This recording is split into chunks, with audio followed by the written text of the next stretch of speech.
So I'm going to start writing some things on the screen. And this is something you have already, just in case you want to look in your own notes, but I will always upload what we have developed in the class, so you can see whatever additional we have added to the notes. All right, so the first thing we would like to discuss is the following. We said that if you have a static charge, and this is the static charge, then this is going to create a static electric field. All right, so that is what we have been discussing all along in electrostatics. And this electric field, or the electric flux density lines, will go like this, towards outside of the charge. And if another charge comes into proximity, so this is charge Q. So if another charge shows up, which is this one, little q, then what happens? This charge that comes into the picture is going to feel a force. And if this charge is also a positive charge, like this, then it's going to feel, in fact, let me use a different color so we can see it easily. If it's a positive charge, it's 3 o'clock. That's for me.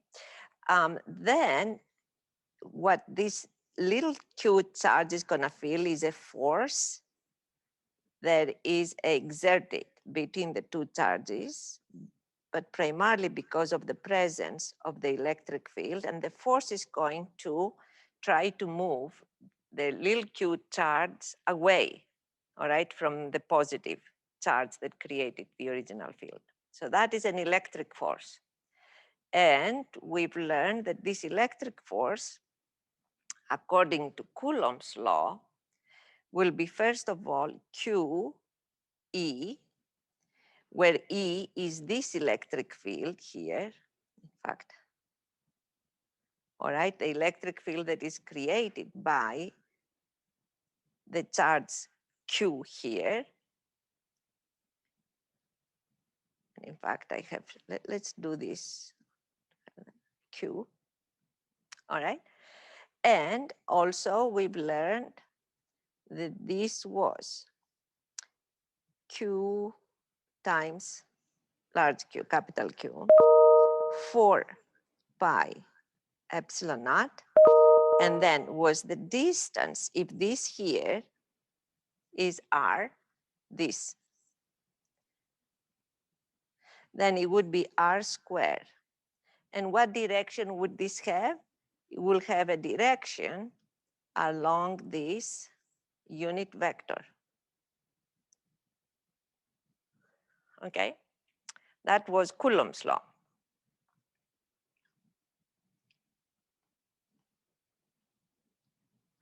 All right, now what is the different situation we are considering at this point? We are considering this charge Q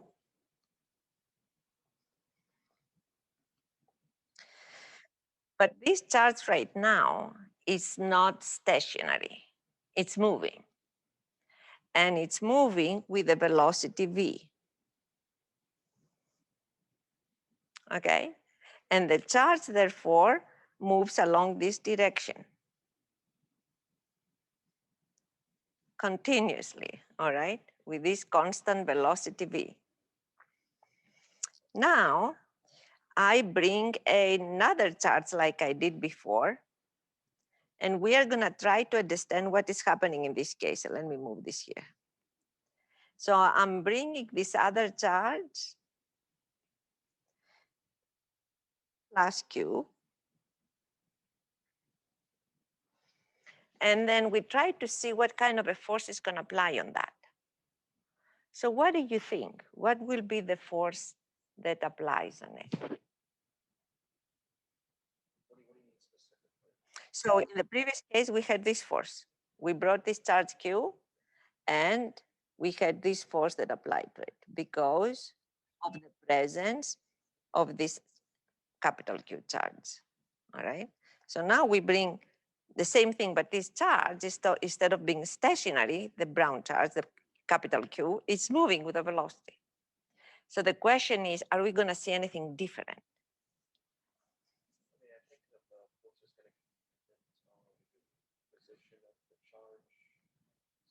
So, okay, that's a good start.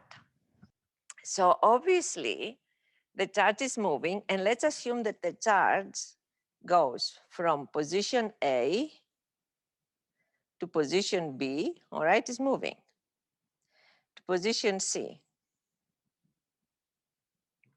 and so on.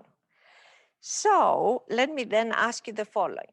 If for a moment I would not speak about this velocity v, and I would say, listen, I have this charge, and this charge appears instantaneously in the beginning at point A, and then a little later point B, and then a little later point C.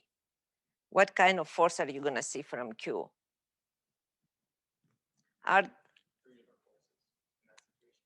Well, it's not the same. It's not like three different charges. The same charge is moving. So it's going to be an electric force, you're saying, but it's going to then just have different values as the charge. Okay, that's not exactly right.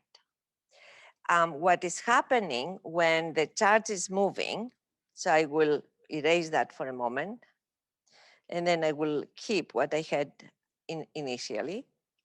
So it is true that there is going to always be an electric force because of the charge. All right, we said if there is a charge, there is always an electric force. So this one is going to feel a force. And this force, F on Q, F on Q is going to be, have now two terms. One, which is what you just told me, is going to be the electric force plus another one. Yeah. So the electric force is what we know, which is Q, electric field. And it's the one that is going to change.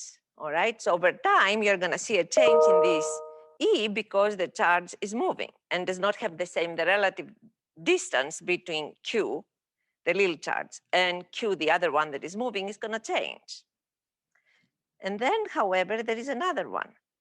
And what is this other source? So here is what is happening.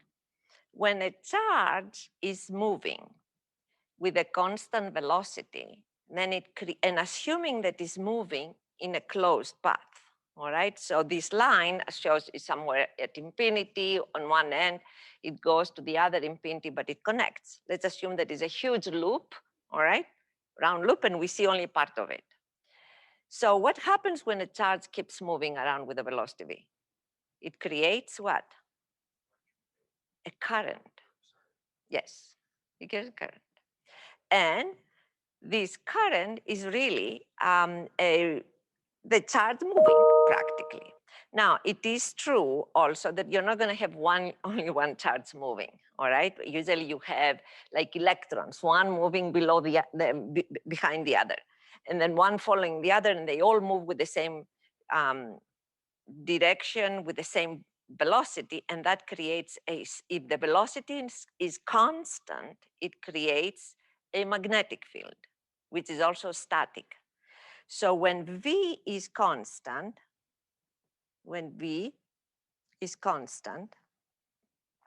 in value, not necessarily in direction, all right? It could go on a loop. It does not have to go just on a straight line forever.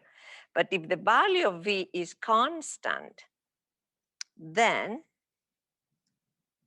Q, this capital Q, creates another field, which is also a static field, and it's a magnetic field. So Q that is moving generates a static magnetic field.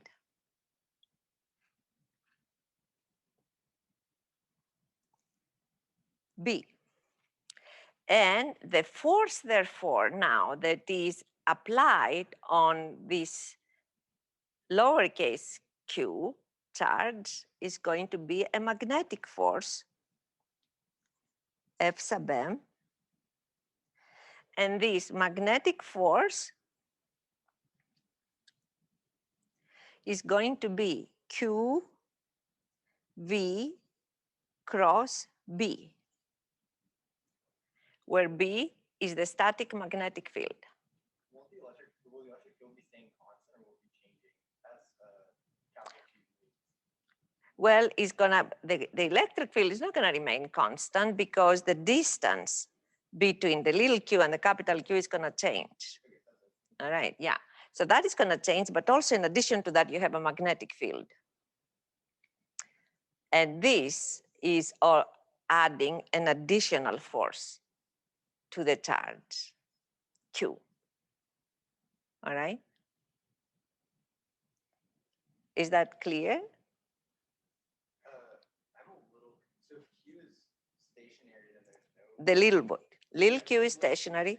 This one is moving. Oh, okay. Yeah. This is moving with a velocity.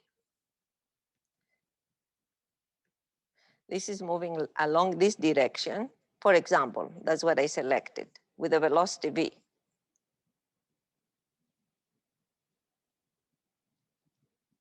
And then we have the stationary q that comes into its proximity.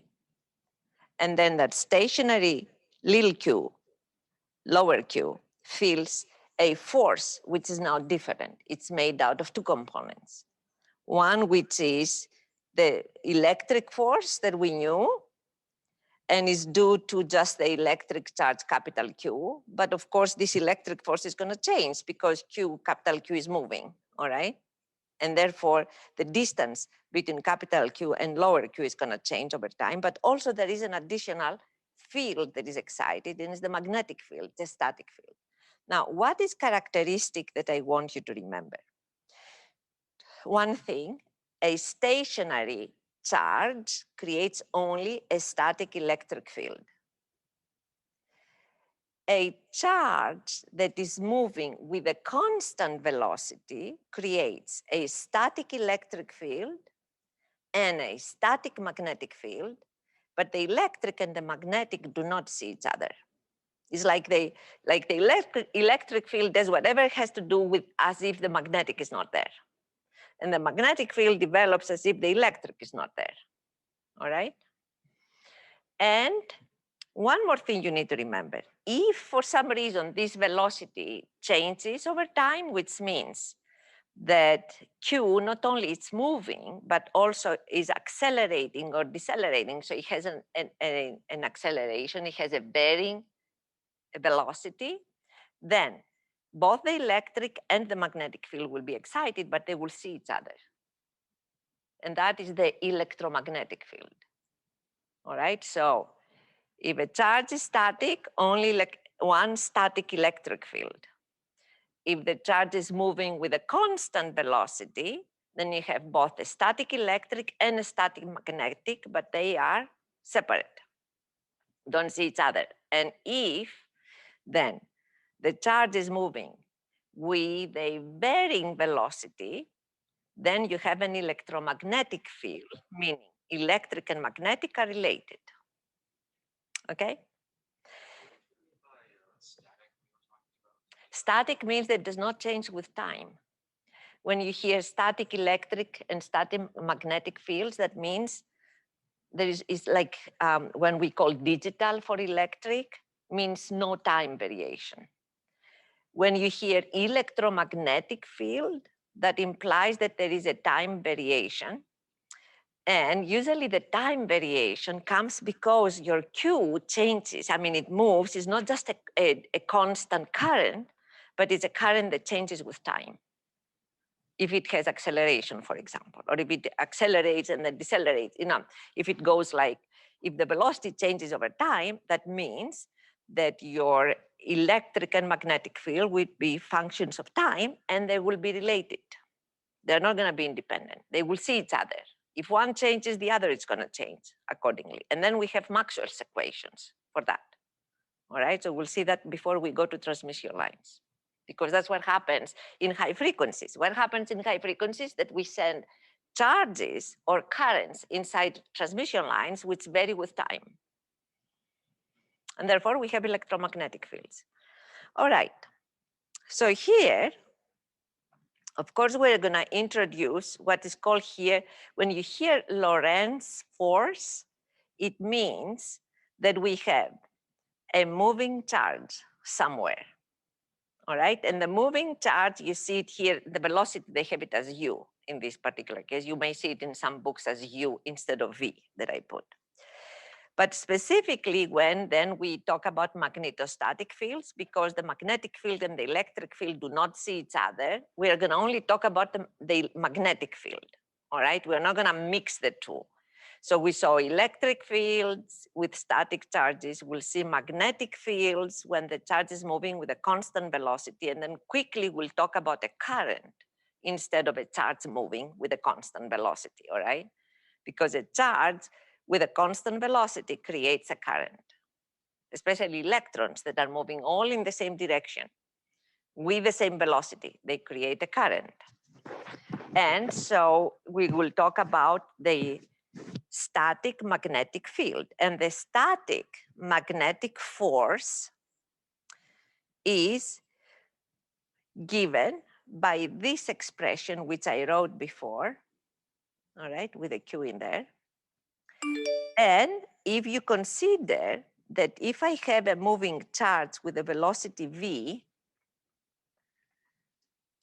in this case, with a velocity v, then this one creates a current, I. And therefore, this force up here that you see, this part of the force is going to be, which is the magnetic force, you can write it in this form. All right, and as a matter of fact, why is it that I write a D? In this case, I had erased that so you don't get confused, and I need to do the same. So if you have a current, I, but this current needs to flow continuously in this case, all right? It's a steady current. It does not change with time, it just flows, which means that you need to, this current needs to flow in a closed path. There is no current that flows in an open path, all right? Because the charges will go from one to another, and then what would they do? And they will come back. If they start moving back and forth, they create a dipole, because the charges go up and then they move down and then they go like this. That's not a current. A current is when there is a continuous and steady current, a constant current is the continuous uninterrupted flow of electrons, for example, or charges, if you want to call them, from one point to another, and the path has to be closed. So there is a replenishing. They come around like this. Even if you don't see the ends of a path, we will always assume that the current flows in a closed path. And in this particular case, what the example that it shows is you have a wire that is connected to two conductors. And somewhere these two conductors connect. So the charges come through the wire, if there is current, when there is current, and they flow out and they come back again, all right? So there is somewhere a closed path. So in the first case, you place that inside the magnetic field that somehow has been created. You place this wire that has nothing, there's no charge that is moving through the wire, and you don't see anything, all right? So the wire remains straight. But when you start having a current that flows through the wire, or in other words, when you have these other charges that flow through the wire, then you see that those charges, because of the presence of this B field, they are going to feel a force, a magnetic force that is going, we're going to use the right-hand rule. So if the direction of the current is upwards, all right, then the force on this is going to, and then in fact, you will have to put like the, this rule when you have the direction is, first of all, the direction, you find the direction of the B field, and the direction of the B field, this is the direction of the current, this is the direction of the B field, and then this is going to be the direction of the force. All right, because it's the current cross B gives the other one.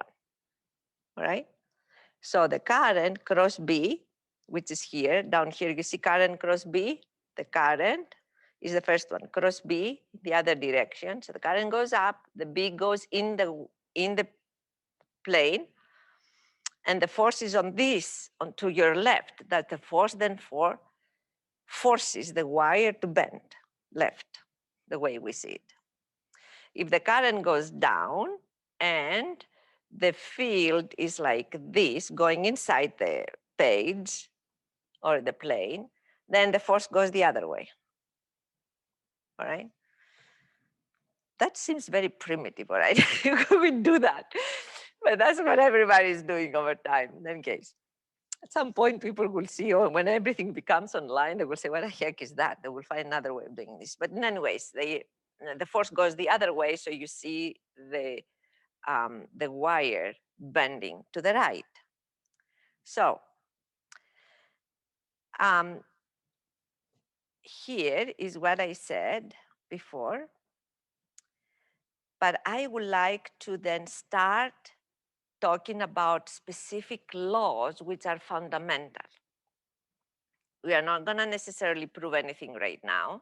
In fact, even if we started, all right, with a, remember we started with Coulomb law for electrostatics, we just gave it, and then we moved from there. Now we're going to give a similar law for magnetostatics, which is called the Bio Savart Law. And in fact, I will erase here to make it simpler. I may have to rewrite it again, but it does not matter. I will erase it. So what that says is the following, that if I have a small piece of a current, you see that? So the current, of course, goes on a closed path. You remember we said that, but I go in on this closed path and I take a small section of this. So this one, it's just a small section. In fact, if you want to do a different, so it's so small, this section, I take this small section of current. It's only a piece of the current that flows on a closed path.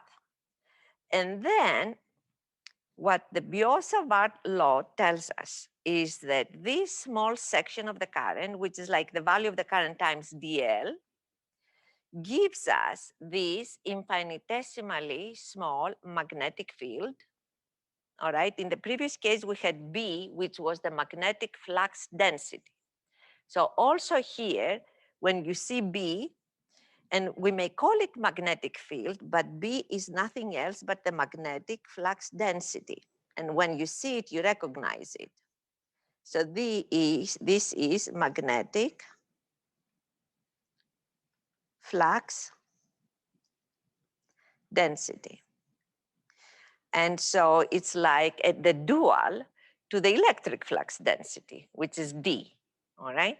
And B is equal to mu H, where mu is the magnetic permeability of the medium.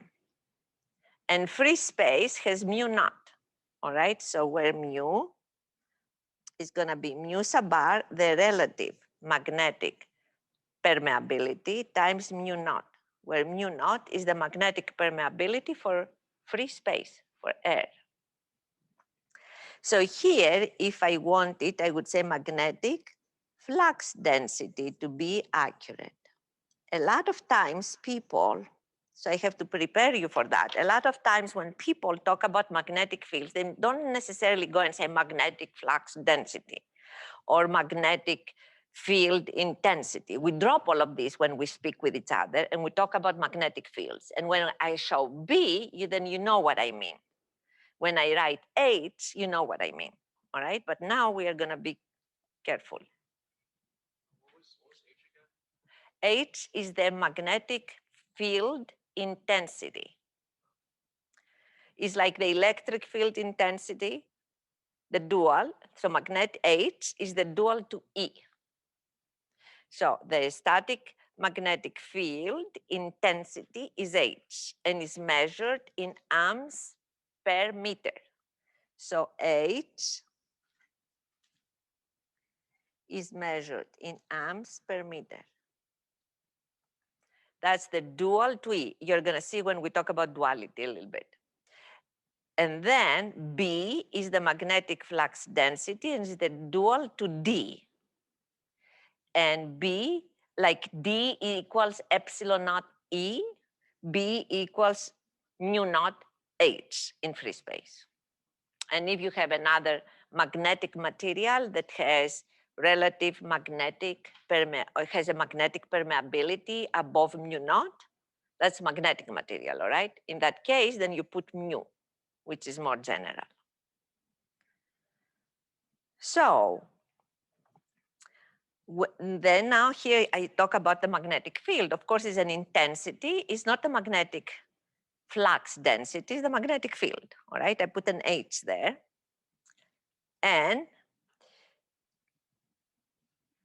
so this one is going to give you the, what did I have here just to make sure?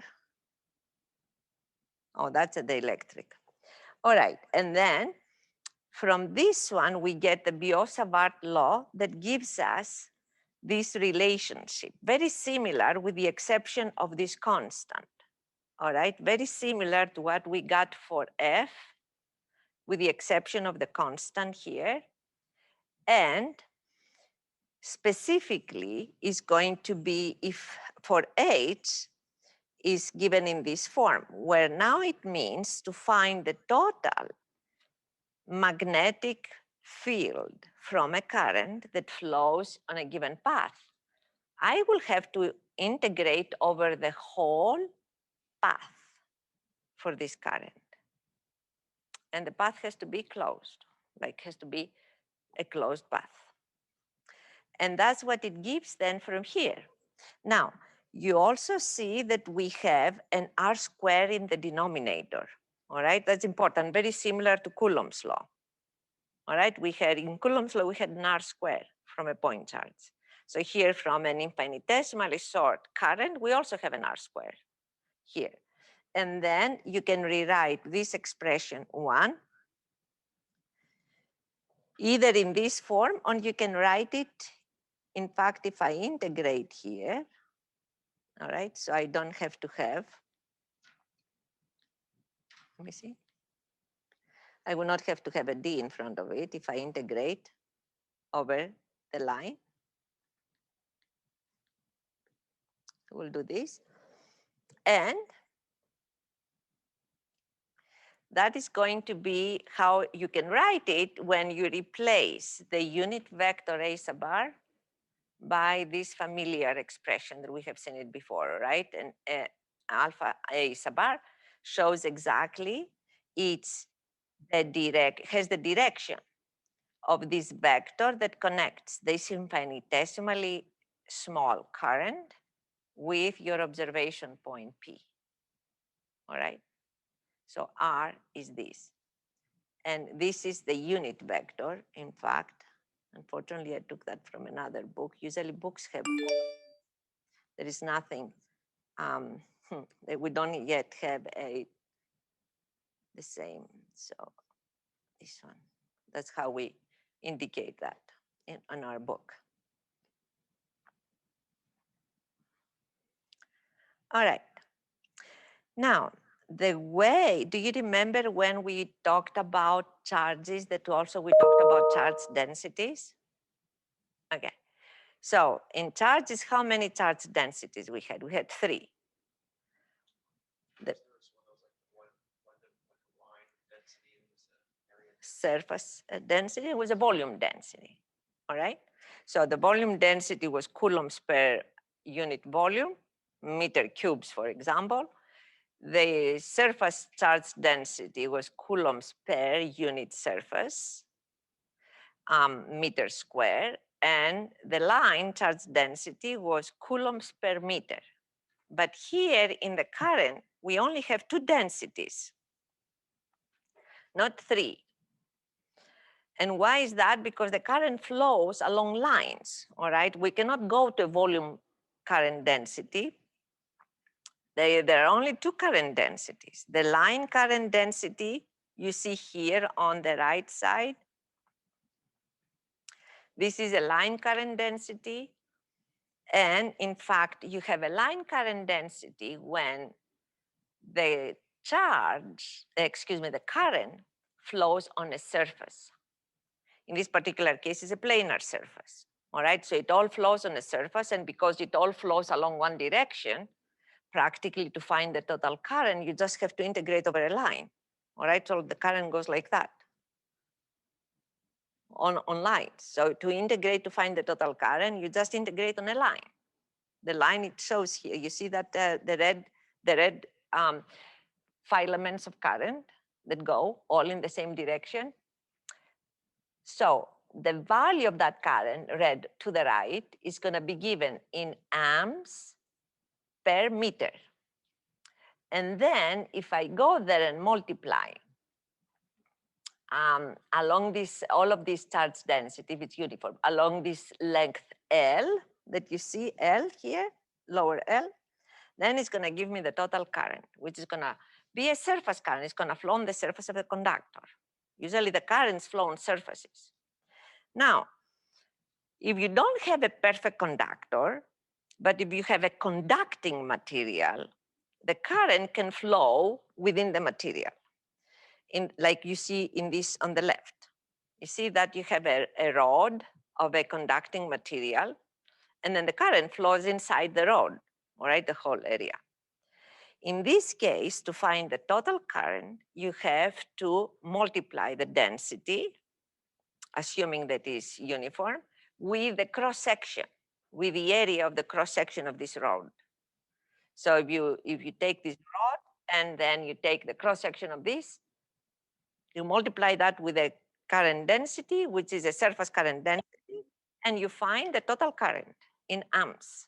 All right, so we have these 2 densities. All right, now there is another dual relationship in magnetostatics that you have heard about, and that's Ampere's law. All right, I'm sure you have seen it at some point, some time ago.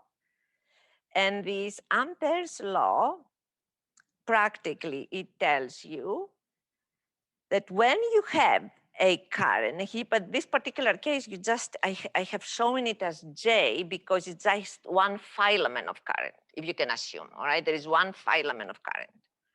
Then that current that now I show going on a straight line, but I don't terminate the line. I assume that it goes to infinity and then it comes back, all right?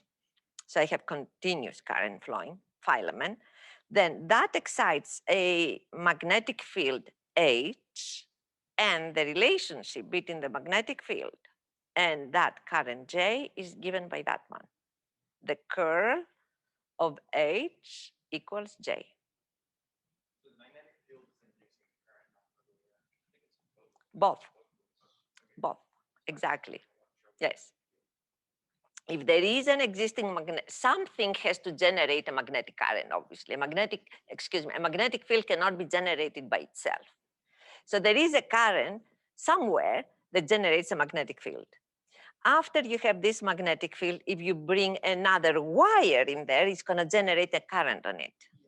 Yes. Yeah. Mm-hmm. Yeah. Exactly.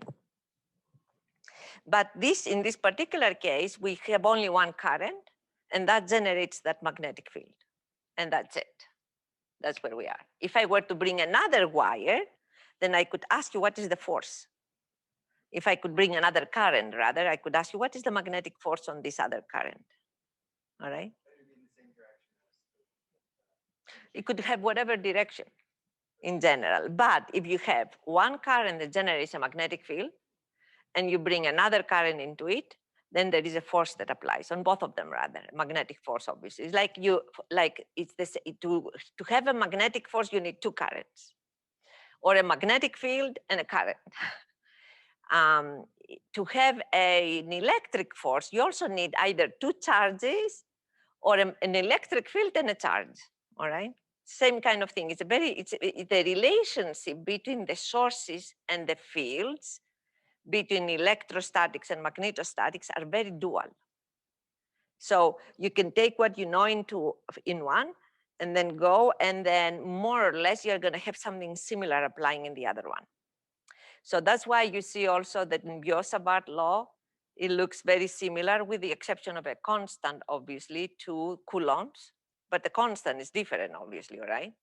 But it's similar to that. And then here you have an Ampere's law. It's not looking like what was the equivalent or the dual? There's no equivalency. What is the dual you think of the Ampere's law in electrostatics?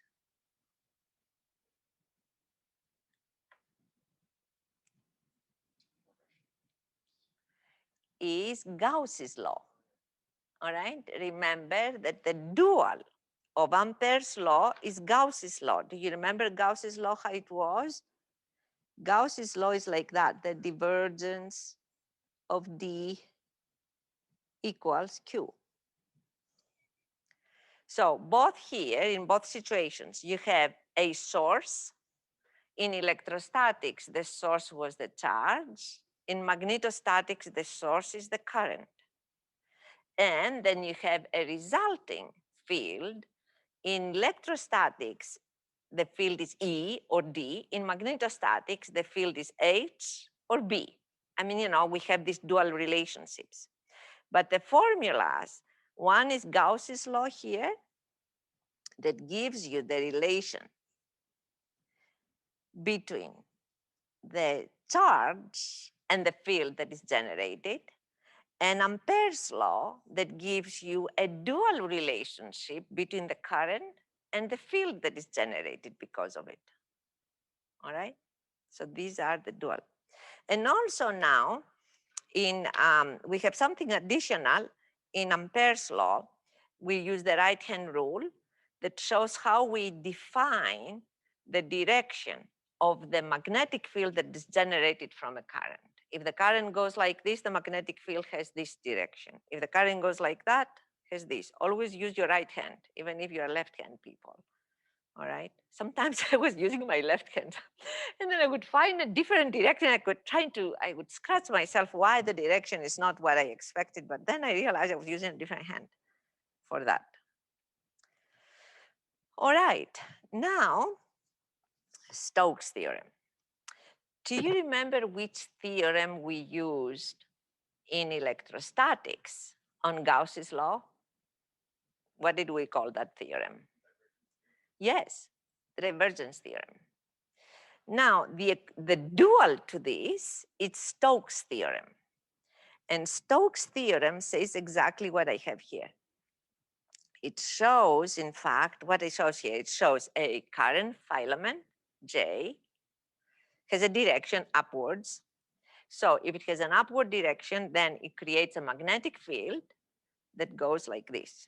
Yes, so you see the direction of the magnetic field, how it goes, and it's here. And now, it says that if we define a surface, this surface, that involves one of these loops of the magnetic field, all right? This surface S, you see what I did? I took one of these loops because the magnetic field is gonna go in loops. And then the loops will be closed loops. So there is gonna be, for example, another loop here I can write like this. That would be another loop. Another line of the magnetic field will go like this, okay? So I'll need to remove that. So I take one of these loops and I take the surface S. Then Stokes theorem says that if I take this curl of H and I integrate it on this surface S, which now has a direction N, you see the direction of this surface? Then this surface integral is equivalent to a line integral on line C, which also has a direction, and it's the direction of the magnetic field here. And It's the line integral on this closed path of H dot dl, and that's equal to the current that has generated it. In this case, it's I or J. If it's one filament of current, then practically it's J here, all right? And why do I not have a direction in the current?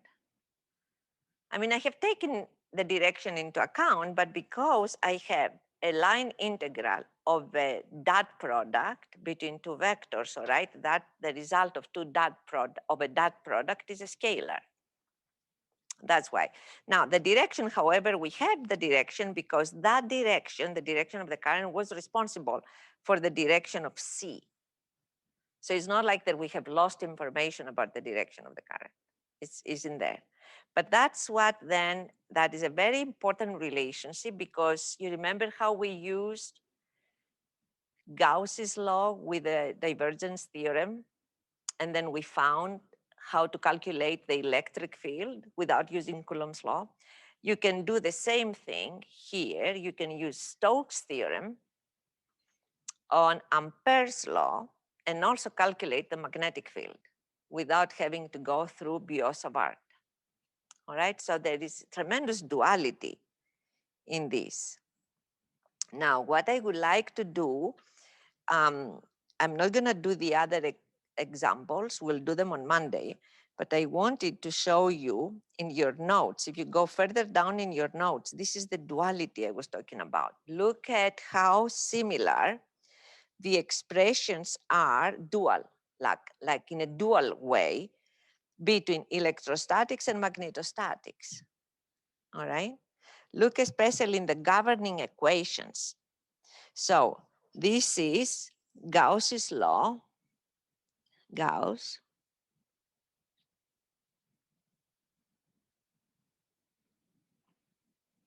and this is Ampere's.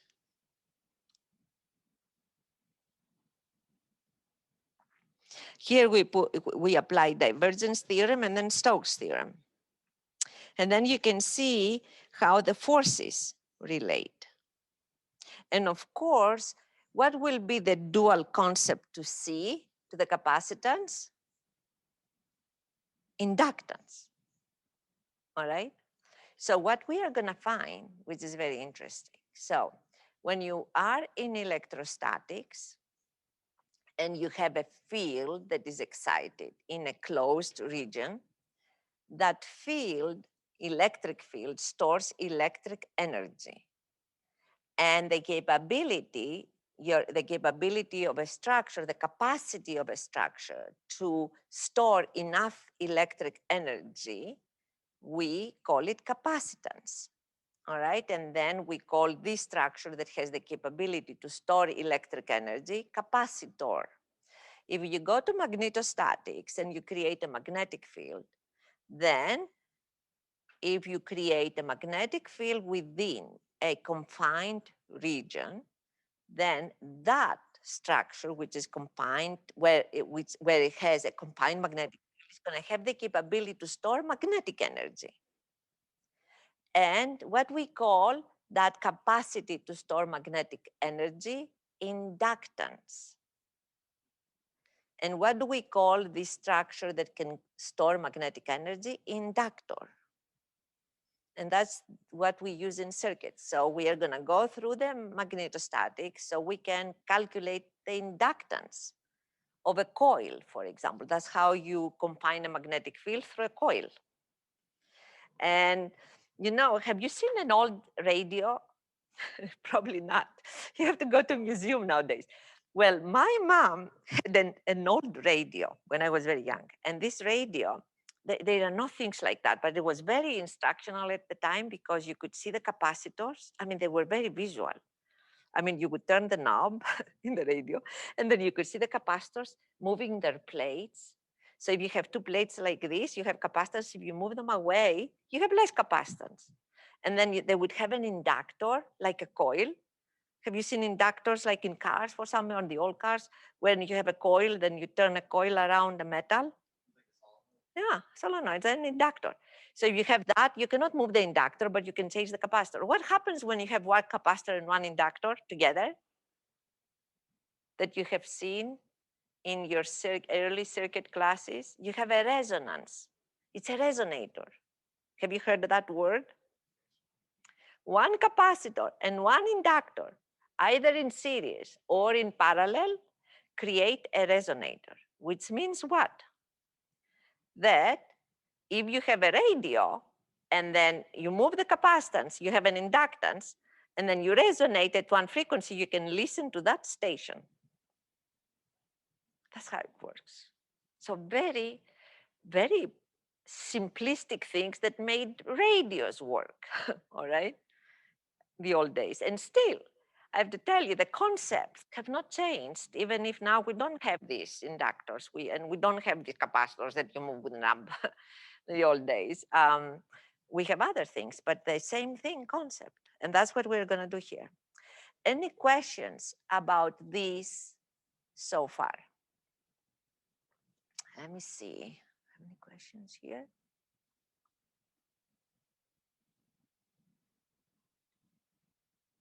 If you have any questions, you need to speak out so I can hear you. All right, then I have one more thing. I have already assigned a quiz.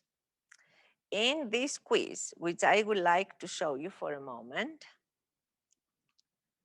All right, and then so I will release this one. Stop.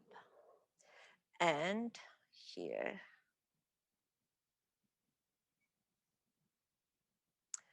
So what I want to do is share my screen here, share screen. So you see my screen, and then I'm going here, and then I don't want to log out, cancel. And then I'm going here, I'm going to this class, and I'm going to tap HUD.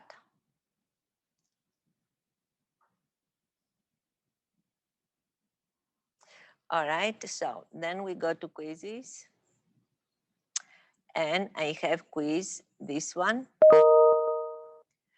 And this one you're gonna see. That gives you something like a coaxial, but the difference is here, I'm talking about a current, and there we talked about charges. Now, one thing you have to keep in mind, I'm asking you to find, you will see, you will have to select, oh, people have already done that, but you will have to select between the questions, and the questions I'm asking below, not this up there, but look at the questions. It will say, if I have a coaxial that has a current, but you know the current, since the charges on perfect conductors are only on the surface. In a perfect conductor, where is going to be the current? In a perfect conductor, the charges exist where? Only on the surface of the conductor. You remember we said that? No charges inside the conductor. All the charges on the surface. Since all of the charges go on the surface, where will a current be? On the surface. So on a perfect conductor, the current flows, even if it shows here inside, the current flows on the surface. And there it says a material, says ferromagnetic. Don't worry about the term. It's just another kind of a material, all right? Like the dielectric is a ferromagnet. It's a material that has magnetic properties. Don't worry about that. It's just to consider it as another material. So you have a conductor, which is inside the coaxial, perfect conductor. You have the outside conductor, and inside you have one area, which is air, number 2 area, and the other area, which is just this magnetic material, number 3. It's just another material. Treat it like another material, all right? And then it's going to ask you to say where the field is going to be excited, whether you are going to have a field, magnetic field excited, in what regions. So you need to remember that you don't need to know too much about magnetics, just to remember where charges flow in good conductors, what we said about having no charges at all inside a good conductor, and therefore there are no fields inside a good conductor. Since there are no charges, there's not going to be anything, all right? A good conductor inside is zero, everything. And you need to remember, I said, if the external conductor is grounded or not. I mean, I have some, no, you need to remember also that a current is nothing else but charges moving. So it's not asking you too much, it's just asking you to say where the fields will be non-zero. And so to solve that, remember the fundamentals about electric fields and charges, where the charges are, and the only thing that what we've learned today about that a current can create a magnetic field. And that should be able to give you the ability to respond to these questions. There are more than one possible answers, but if you find even one correct, then you're going to get the full credit. All right, I want you to look at this. It's a very simple thing if you remember the fundamentals only. Don't need to write equations, nothing. No math, nothing. Just the fundamental concepts. And then we'll have it until Monday, all right? Any questions?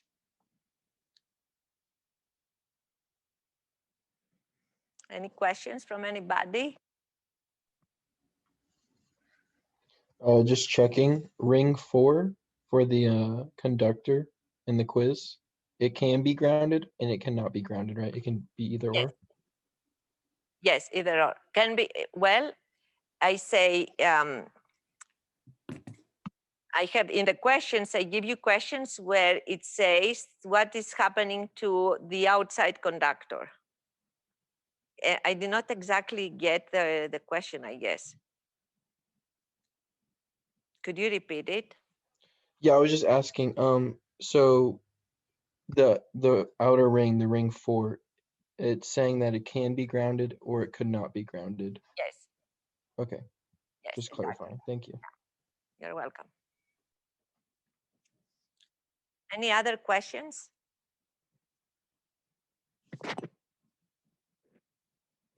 We have office hours on Sunday. Okay. All right. Thank you and have a nice weekend to all of you. You're welcome.